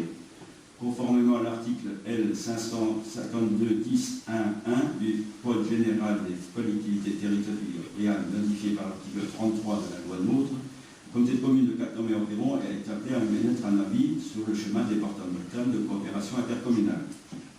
Vu l'article 33 de la loi NOTRe, vu l'article du Code général des collectivités territoriales, l'article L5210-1-1, vu la délibération numéro 7 du Conseil communautaire en date du 27 octobre 2015 portant avis favorable au projet de schéma départemental de la coopération intercommunale, considérant le projet de schéma du département de la Moselle, considérant que le cadre réglementaire est intégralement respecté au sein du périmètre de la communauté de communes de Cattenom et environ, les 15 000 habitants, il est proposé au conseil municipal d'émettre un avis favorable au schéma départemental de coopération intercommunale présenté. De réaffirmer sa volonté de ne pas voir son périmètre modifié et évoluer, de fonder sa position sur les éléments techniques suivants. Le cadre réglementaire est parfaitement respecté puisque la communauté de communes compte 25 337 habitants. La communauté de communes de Cattenom s'est orientée très tôt dans une logique d'intégration répondant à un schéma de service et de proximité propre à son territoire et à ses attentes. La modification du périmètre remettrait en cause cette logique mise en exergue dès 2001 par le premier projet de territoire. Par ailleurs, compte tenu de la forte intégration de la CCCE, CIF, coefficient d'intégration fiscale de 0,547 pour une moyenne nationale de sa catégorie à 0,354, donc quel intérêt ça a d'avoir un CIF important? Ça apporte des subventions, des dotations supplémentaires de l'État. Toute modification du périmètre nécessiterait une complexe harmonisation des compétences ainsi qu'une mise à niveau difficile. Le CIF de SIA, je ne le connais pas, mais il est très bas. Donc en fait, si il y avait un regroupement, bien sûr, notre CIF diminuerait et donc les dotations de l'État diminueraient d'autant. De même, les différents programmes d'investissement engagés, travaux de voirie, d'effacement des réseaux aériens, éclairage public, équipement communautaire ne sont pas terminés à l'échelle du périmètre actuel et des bains communes de la communauté de communes. Le maintien du périmètre permettra de clore le programme engagé dans une logique d'équité entre les communes de l'EPCI. La forte intégration et la réussite de l'échelon intercommunal, si souvent mise en avant sur Cattenom, réside dans une approche cohérente, partenariale et progressive, notamment à travers le pacte financier et fiscal adopté en 2015 pour une durée de 5 ans. Ce document fédérateur ne saurait être remis en cause à travers une évolution du périmètre. La logique de mutualisation très aboutie sur le territoire et codifiée au travers du schéma intercommunal, encouragée par les pouvoirs publics, serait intégralement remise en cause dans le cadre d'une modification du périmètre. La cohérence défendue par les services de l'État à travers la très récente réforme des cantons doit être poursuivie. La mise en place de la structure de coopération du G6 offre un cadre partenarial et solidaire souple et adapté pour initier les grands projets sur le Nord-Mosellin. La solidarité financière au niveau du G6 a pu largement s'exprimer à travers l'adoption de critères de répartition comme le potentiel fiscal par habitant, à l'instar du dossier Europort. Cette sphère d'échange et de projet ne doit pas être remise en cause. Les logiques de territoire défendues au travers de la loi NOTRe sont essentiellement tournées vers le transfrontalier et le Grand-Duché de Luxembourg pour ce qui concerne la CCCE. Cette spécificité du territoire doit être prise en compte et plaide pour le maintien du périmètre actuel. Enfin, fort du schéma de coopération intercommunale de 2012, la CCCE avait souhaité anticiper de nouveaux périmètres et travailler sur des logiques d'intégration permettant de faciliter tout nouveau mouvement entre les communautés de communes de trois frontières et de l'Arc-Mosellin, certes, et mes services. Force est de constater que seule la communauté de communes de l'Arc-Mosellin, non impactée dans le cadre du schéma actuel, avait répondu favorablement à ces préoccupations. Devant le refus d'adhésion à ces démarches, chaque territoire s'est engagé dans des logiques de développement différentes qui rendent aujourd'hui toute modification du périmètre incohérente et infondée. Donc, à la critique qui était mise, comme quoi la communauté de communes de Cattenom ayant des ressources importantes par la centrale nucléaire, ce qui est vrai, mais il faut quand même savoir que sur les 30 millions que verse la centrale de Cattenom à la communauté de communes, après écrêtement, il nous en reste 13. Et il faut savoir également que, et ça avait été une surprise pour nous, puisque lors de la proposition d'adhésion de la communauté de Sierre en 2012, la préfecture, pour nous aider à prendre notre décision, sous-entendu accepter le rapprochement, avait fait une étude fiscale et des impositions locales, et les habitants de Sierre payent moins d'impôts locaux que nous. Donc ça veut dire quoi? Ça veut dire que malgré l'argent de la centrale, les habitants de la communauté de communes font des efforts pour qu'on ait, au niveau des impôts locaux, pour qu'on ait un budget conséquent, et un budget d'investissement conséquent dans les communes. Je crois savoir que la communauté de Sierre n'a pas évolué dans ce domaine-là, que l'écart est resté le même. Et déjà en 2012, nous avions dit à nos collègues de Sierre, faites un effort progressif pour arriver à notre niveau, au niveau de la position, et à ce moment-là, on pourra discuter, et cet effort n'a pas été fait. Alors, on nous fait également un reproche que la communauté de communes de Cattenom a de l'argent et qu'elle ne veut pas partager. Or, c'est totalement faux, puisque dans le cadre du G6, nous avons décidé de financer un certain nombre de grands projets, en particulier l'abattoir et l'aéroport et d'autres. Et la participation des communautés est calculée d'après la richesse. Donc c'est notre quote-part, la quote-part de Cattenom, qui va être la plus importante dans tous ces projets. Donc la solidarité, elle est déjà là. Voilà, c'est ce que je veux. Donc, est-ce que quelqu'un a encore une question à poser à ce sujet-là? Oui. Sinon, je vous demanderai donc d'émettre un avis favorable au schéma départemental proposé par le préfet, à savoir le maintien actuel de la communauté commune de Cattenom-Morbihan. Pas de questions? Tout le monde est d'accord? Pas d'opposition? Donc Jean-Marie, je te passe la parole. Groupe de bois de chauffage pour Étreux-Bac-Sénin. Oui, comme tous les ans à cette époque, le comité de gestion des bois de forêt des bois de Étreux-Bac-Sénin décide de faire sa coupe de bois. Donc cette année, il s'agit de faire les travaux dans la parcelle 5 et 6 de la forêt de la Rodère. Les travaux sont réalisés en partie par l'ONF, l'agent de M. Vell. Alors pour la matérialisation des lots, 300 stères, on a pour 600 €. Dénombrement et répartition des lots, 300 stères, 330 €. Montant total, 1115,99 €. Là-dessus, il y a 20% de TVA à ce niveau-là. Le comité de gestion demande, comme tous les autres, par rapport à la sécurité, de faire abattre les arbres au-dessus de 30, d'un diamètre de 30. Donc l'abattage de ces arbres, il y en a pour 640,33 €. En même temps, il prévoit toujours un câblage pour les arbres qui restent encroués pour les mettre au sol par rapport à la sécurité toujours. Là, il y en a pour 355,79 €, soit un total de 1000,95,74 €. Le montant cumulé est de 2211,73 €, pris en compte évidemment par le comité de gestion, puisque c'est ses forêts, c'est son bois et c'est lui qui paye. Il y a 300 stères de bois à côté. Ouais, alors vous vous demandez peut-être pourquoi le conseil municipal va délibérer, pour la bonne et simple raison que nous sommes propriétaires des terrains, Voilà. du fond, et nous on est les propriétaires habitants de Étreux-Bac-Sénin sont propriétaires des arbres. des arbres. Voilà. Donc le contrôle de légalité souhaite que la commune délibère dans le sens que Jean-Marie vient de proposer. Tout à fait. On récupère, enfin, on reçoit un droit en contrepartie, on le fait. Voilà. Ces questions? Tout le monde est d'accord? Merci. Alors, dernier point, accueil des réfugiés, loyer du presbytère. De quoi s'agit-il? Donc, vous suivez tous les actualités. Vous avez vu un nombre sans précédent de migrants arrivés en Europe, dans les pays d'Europe, principalement en Allemagne. Encore récemment, vous avez pu voir des images qui ne peuvent pas laisser les gens insensibles, en tous les cas qui ne vont pas laisser insensibles. Et dans le cadre de ce programme européen qui a été mis en place, la France a décidé donc d'accueillir un peu plus de 30 000 personnes réfugiées dans les 2 prochaines années.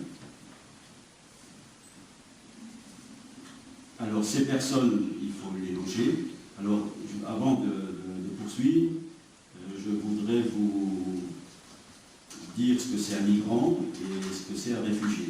Un migrant, c'est une personne qui quitte son pays pour différentes raisons et qui va dans un pays plus lointain chercher refuge. Voilà. Ça, ce sont des migrants. Les réfugiés, c'est différent. Ce sont des personnes qui sont arrivées en France, qui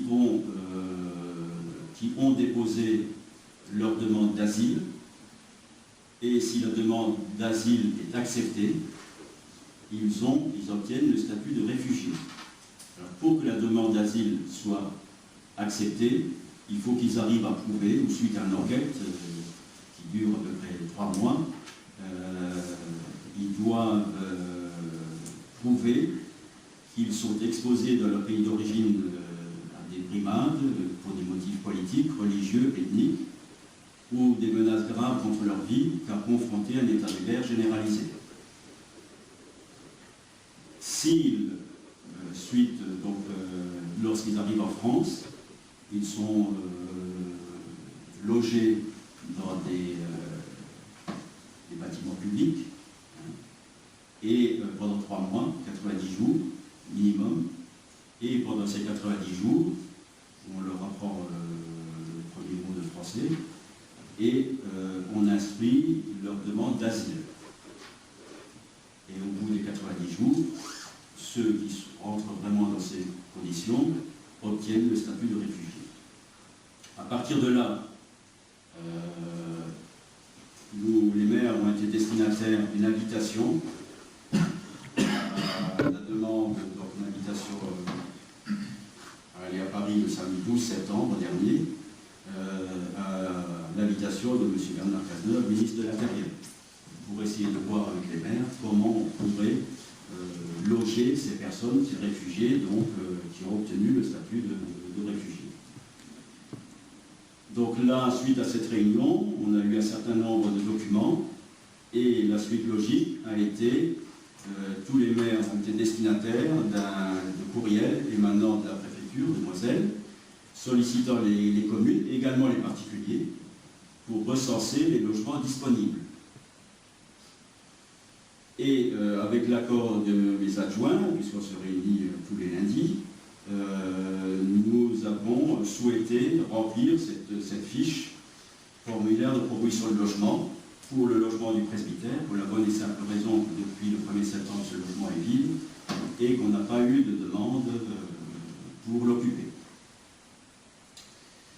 Donc, suite à l'envoi de ce formulaire à la préfecture, j'ai été contacté par une association de Thionville qui s'appelle le Relais Fomal, 4 rue Saint-Élisabeth à Thionville, qui est chargé par la préfecture de la Moselle de visiter les logements, de voir si les logements peuvent être occupés par des réfugiés, de voir également quelles sont les possibilités de transport du lieu d'accueil, pour l'occurrence Rodemain, vers Thionville, parce que ces personnes, dans un premier temps, devront aller pendant plusieurs semaines à Thionville pour apprendre le français, et ensuite seulement, ils pourront progressivement trouver un travail, si c'est possible, etc., et entrer dans le cadre commun,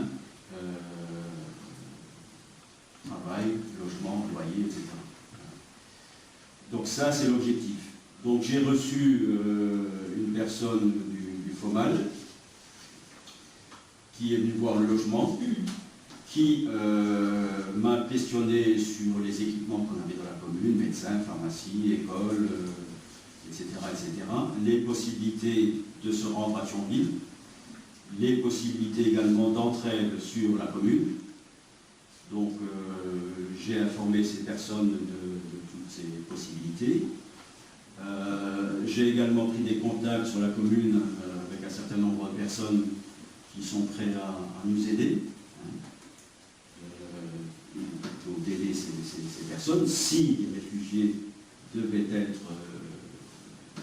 envoyés sur Rodemain. J'ai eu également des contacts avec la préfecture.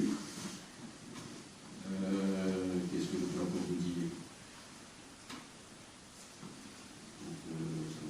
Je pense que c'est à peu près tout. Alors, dans un premier temps, vous allez me dire, ces personnes, comment elles sont en capacité de payer leur loyer? Parce qu'elles ne travaillent pas. Un autre point qui est intéressant de savoir, et que j'ai lu dans la presse, mais qui m'a été confirmé par les responsables des FOMAL et de la préfecture, les réfugiés, les premiers réfugiés dont les dossiers ont été validés, ont une capacité, ce sont des diplômés, souvent des ingénieurs, des médecins, qui ont une formation professionnelle très, très élevée. Voilà.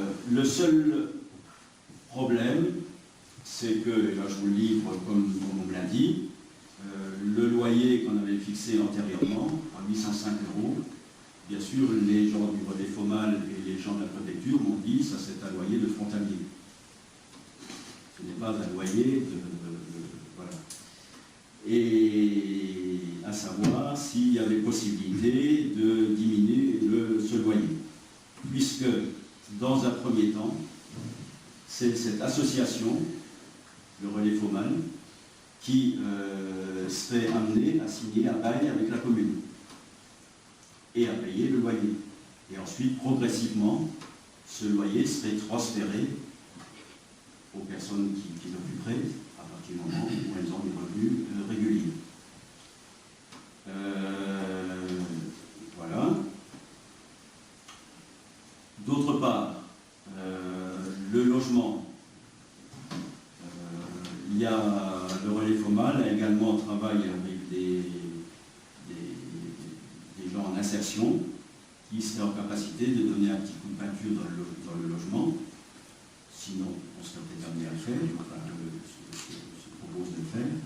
Et ont également des relais sur Thionville et dans tout le nord thionvillois pour trouver du mobilier, trouver des appareils ménagers, etc., que les gens mettraient à disposition, ce qu'ils savent faire et ce qu'ils font régulièrement sur la ville de Thionville et sur les communes alentours. Voilà, je vous ai dit tout ce que je sais aujourd'hui. Première question, est-ce que au sein du conseil municipal, vous seriez d'accord si l'État décidait d'envoyer des réfugiés sur Walmac, est-ce que vous seriez d'accord pour qu'on les accueille dans un logement communal? Et deuxièmement, si cet accord est favorable, est-ce que vous accepteriez de diminuer le loyer, qui est actuellement de 805 € à 700 €? Pour la bonne et simple raison que le logement est vide depuis 7 ans. D'autre part, une partie de ce loyer revient au conseil de fabrique. Donc j'ai pris contact avec les membres du conseil de fabrique, je leur ai expliqué la situation. Le conseil de fabrique s'est réuni dernièrement pour autre chose et ils en ont discuté. Il serait favorable à une diminution du loyer, en partant du principe qu'il vaut mieux encaisser un loyer minoré que pas de loyer du tout. Voilà. Parce que s'il n'y a pas de loyer, il n'y a pas de total. Voilà, moi je vous ai dit tout ce que je sais à l'heure actuelle. Au final, ce n'est pas nous qui décidons. C'est pas non plus le relais FOMAL, c'est l'État qui va décider en fonction de ce qui existe à Rodemack, en fonction des contraintes, aller tous les jours à Thionville, etc., si il y a possibilité de... Ils sont également en attente donc, de notre décision concernant le loyer, pour prendre une décision définitive. Voilà. Donc, est-ce que... sur la proposition d'accueillir éventuellement des réfugiés, vous voyez une objection, et si oui, lesquelles? Exprimez-vous. Moi, je vous ai dit ce que... C'est même pas éventuellement, je pense que c'est notre devoir de les accueillir et même de baisser le loyer. Si on pouvait le baisser encore un peu plus, ça serait pas plus mal, je pense. Ouais, on n'est pas à 200 € près sur un loyer, on se doit, ça sera le seul logement. Il y aura d'autres frais, bien sûr, mais... pourquoi je propose 700 €? Si vous êtes d'accord pour diminuer, moi je suis d'accord. J'ai proposé 700 € pour ne pas avoir un loyer inférieur à l'autre logement du presbytère où il paye 660 €. Il faut juste savoir, c'est quelle taille là? C'est un F combien? F5. F5. Et ça concernerait, d'après pas mal, combien de personnes? Une personne, c'est ça. C'est ça ce qu'il faut définir aussi, parce qu'après... Ça, les documents qu'on a reçus disent qu'on ne peut pas demander une famille plutôt que des hommes seuls, j'en sais rien, qu'on ne peut pas demander une nationalité et encore moins une religion. Non, mais je veux dire, Pommade, je les connais un peu, donc il faut de la concentration, hein, on les a sur l'île. Sauf que là, c'est pas eux qui décident. Oui, eux, ils sont uniquement l'intermédiaire, le relais, entre l'État et... C'est un F5, donc voilà, mais moi je pense qu'on pourrait tranquillement s'asseoir sur 200 € et c'est de notre devoir de 650. seul. Bah, moi, c'est. Moi, oui. Pour moi, on peut même laisser. 650, c'est la demande. C'est la demande, C'est la demande. de l'association. Bon. Moi, j'ai fait une première proposition à 700 parce que à 650, le loyer dessus sera moins élevé que le loyer. Pour d'autres conditions. Et je pense même qu'on devrait, à travers notre CCAS, lancer un appel au Rodemacois pour, si jamais on a des gens qui viennent, pour des vêtements et autres, ils les aider. Parce que oui, ça, on le fera, mais bon, dans un premier temps, il faut aller qu'on résolve ce problème-là, du loyer et puis de votre accord, pour pouvoir transmettre les renseignements au service de l'État, par l'entreprise de relais Fomal, et puis ensuite, c'est l'État qui décide. Moi, je ne sais pas si on... À moyen terme, le problème qui se posera certainement, c'est surtout l'emploi. Oui. Parce que le fait d'être à Rodemack, c'est pas Voilà. un centre urbain, on va dire, où il y a beaucoup de... C'est la raison pour laquelle ils m'ont demandé quels étaient les bus, les horaires de bus, le nombre de... Mais pour apprendre le français, c'est bien, mais après, pour trouver du boulot, c'est... Oui, c'est pas la même direction. Oui, mais si c'est des intellectuels, ils iront aussi sur le Luxembourg ou ailleurs. Hein, donc, Oui, mais pour l'instant, on ne sait pas qui c'est. Ouais. Je ne sais pas qui c'est. Voilà. Donc, suite à la réunion des maires à Paris le 12 septembre 2015 à l'invitation du ministre de l'Intérieur Bernard Cazeneuve en vue d'accueillir 30 000 réfugiés en France sur 2 ans, suite à la réception de courriels émanant de la préfecture 57 et sollicitant les communes et les particuliers de recenser les logements disponibles, le maire, avec l'accueil de l'accord de ses adjoints, a retourné un formulaire de proposition de logement pour le logement du presbytère vacant depuis le 1er septembre. Le conseil municipal, après en avoir débattu, accepte d'accueillir des réfugiés dans ce logement, fixe le loyer à 650 €, avec l'accord des membres du conseil de fabrique, autorise le maire à signer le bail et à intervenir avec l'association Le Relais Fomal à Thionville. On est d'accord? Je vous remercie.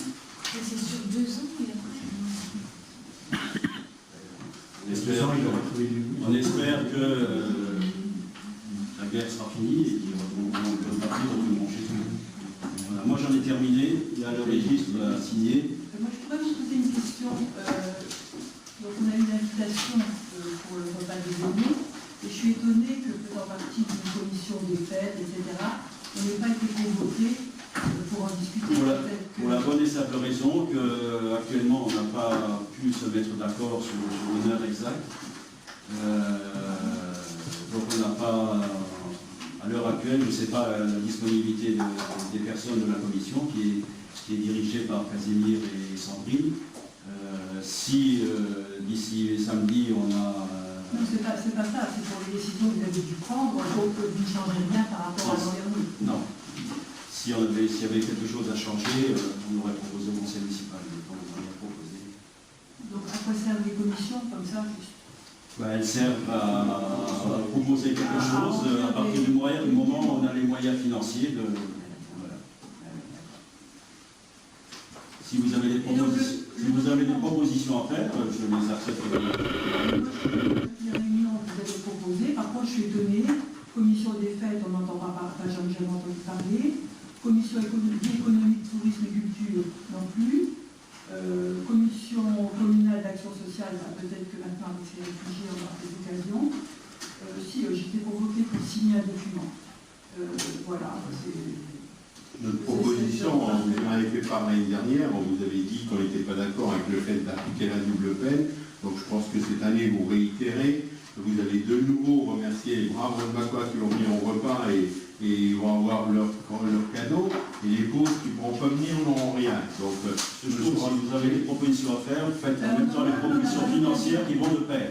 Oui, voilà, mais non, mais c'est à Thionville, à Basse-Rachel. Les gens ont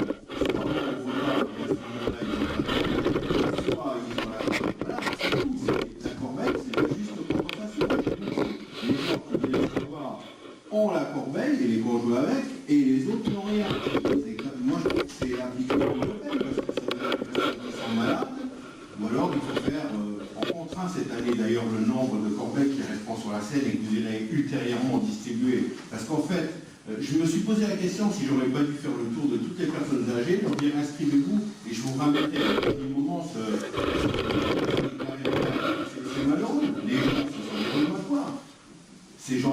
nos impôts, c'est des Rodemacois, c'est nos aînés. Pourquoi eux n'ont rien, les autres ont l'avantage de faire un excellent repas. C'est bien, ils peuvent venir, mais en plus, ils apprennent quelque chose. C'est complètement injuste. Et Thionville, Basse-Saint-Jean, j'ai posé la question à tous les mairies que j'ai pu voir, ils font tous ça. C'est injuste. C'est pas mieux. Nous, on fait ça. Je comprends pas que ça choque personne. Ouais, moi, je sais pas. Conseil, enfin bon, c'est